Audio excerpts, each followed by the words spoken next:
Hey there, my name is Megan and welcome back to my channel. Today I'm going to be doing the Houseplant Book Tag. I was tagged by Katie over at Queen of Teen Fiction, so I will go ahead and leave her channel linked below down in the description box, so definitely go ahead and check her channel out.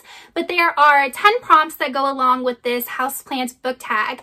So disclaimer, I do not actually have any houseplants because I have 2 cats and they like to eat my houseplants and then they get sick and then my houseplants die and it's just this whole vicious circle. However, I do like gardening and every single spring I do buy some vegetable plants. I usually have squash or peppers or both. I have a peach tree. In the past I have grown broccoli and kale and strawberries, which I can never get the strawberries right, but the broccoli and kale was super fun to grow. So I really enjoy having a vegetable garden. I just do not have any houseplants.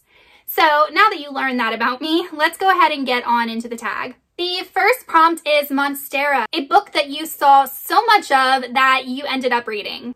For this, I'm going to go with The Cruel Prince by Holly Black. This was actually the first Holly Black book that I ever read, and it introduced me to Holly Black, and I have since read, I think, 8 of her books. So it definitely introduced me to her as an author. I really enjoy the world of the Fae. I heard that this was a kind of YA fairy Game of Thrones retelling. Kept seeing just rave reviews about it and just 5 stars. So I finally just gave in and picked it up at Target and ended up loving it and giving it 5 stars. It is such a fun, gritty Fae world and very fast paced that I personally recommend this series very much. The next prompt is Cactus, a character that you love despite their flaws. For this, I'm going to go with Gavin Guile from the Lightbringer series by Brent. Gavin is such a complex character, and he is the Prism, which makes him like the Emperor, and he can maneuver and draft all of the colors, and he is just so arrogant and so manipulative, but at his core, he just wants to do what's right for his empire and for his family and for those that he loves, and he's willing to sacrifice a lot to make things right. So Gavin is very arrogant at times, and it does kind of grit on my nerves, but in the end, he was one of my favorite characters to read about and probably is one of my favorite characters of any fantasy series that I've read.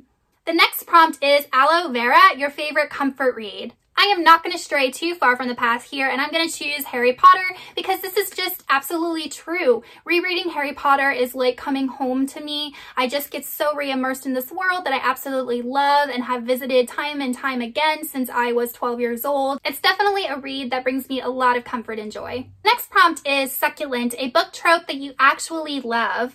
For this, I'm going to choose the trope in fantasy where the kind of humble farm boy or farm girl finds out that they have magical power and are suddenly whisked away by this magician or wizard and have to learn to control their powers and end up becoming very powerful, and usually they enter into some sort of nobility. This is such a trope in classic fantasy, but I eat that junk up.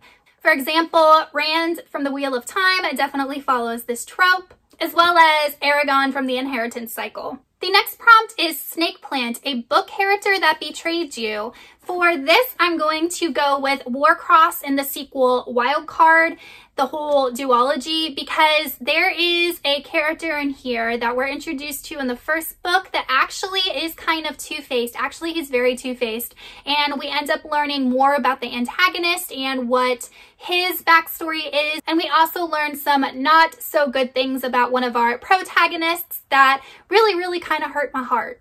The next prompt is Spider Plant, a book that you wish had a sequel. I'm going to choose The Coldest Girl in Coldtown by Holly Black. This is a YA vampire story, and it has one of those endings where the author isn't exactly clear how the story ended. She gives you clues, and the ending could have gone one or 2 ways. But I was so invested in the story and these characters and that ending that I want to know what happened to our main character. I want to know, well, I don't really want to say because it'll be kind of a spoiler, but it was definitely a very open-ended ending, and I really wish that Holly Black would write a sequel to tell us exactly what our main character chose to do. The next prompt is Peace Lily, a book with a beautiful cover. For this, I'm going to go with The Hazelwood by Melissa Albert. This is the US hardback edition, and I just think it's an absolutely beautiful cover. It is matte black, and it has gold and silver filigree on it, and it actually has really beautiful end papers as well. So So overall, this is just a really, really beautiful book, and I love having it on my shelf to show off. The next prompt is English Ivy, and this is your favorite fictional friend group.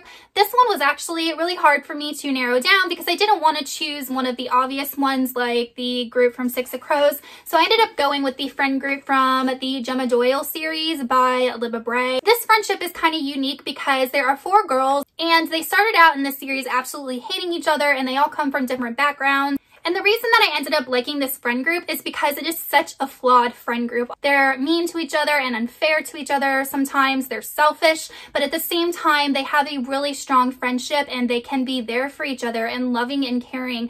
And I think that it's a very real representation of friendships and how we have to accept the good and the bad of our friends and how we have to kind of work through those conflicts with our friends. The next prompt is Eureka Palm. This is a book that you think that everyone should have on their shelf.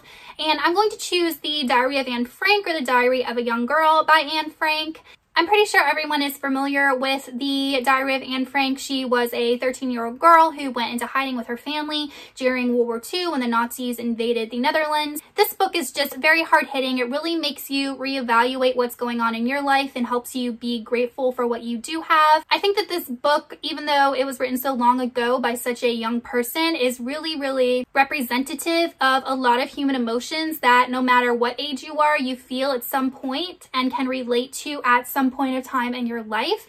And I just like how no matter what Anne faced, she always had a positive attitude for the most part. So this is just a very, very good, wholesome, hard-hitting book that I think that everybody should read at least once in their life. The last prompt is Chinese Evergreen, your favorite fictional world. I'm going to choose Middle-earth from the Hobbit and the Lord of the Rings trilogy, more specifically the Shire, because in this series, Middle-earth is kind of facing some crisis and Sauron's trying to invade everybody. So the Shire, though, I absolutely love. I think that it is so peaceful and calming and beautiful and very wholesome. And I've actually had the opportunity to visit the movie set of this in New Zealand, and just that beautiful countryside was just so calming and I absolutely loved it. So if I was given the opportunity to drop everything and jump into this fictional world and live out the rest of my days in the Shire, I most definitely would do that. Okay, you guys, so that is it for the Houseplant Book Tag. Don't forget to check out Katie's channel and let me know in the comments if you have read any of these books and what you thought of them. If you are not already subscribed to my channel, please go ahead and hit that subscribe button as well as the little bell icon so you can be notified every time I post new content. I post new videos every Sunday, and sometimes I post bonus videos in the middle of the week. And I will see you soon with another one. Goodbye.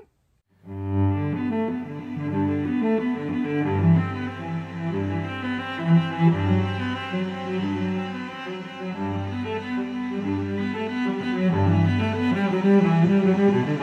you.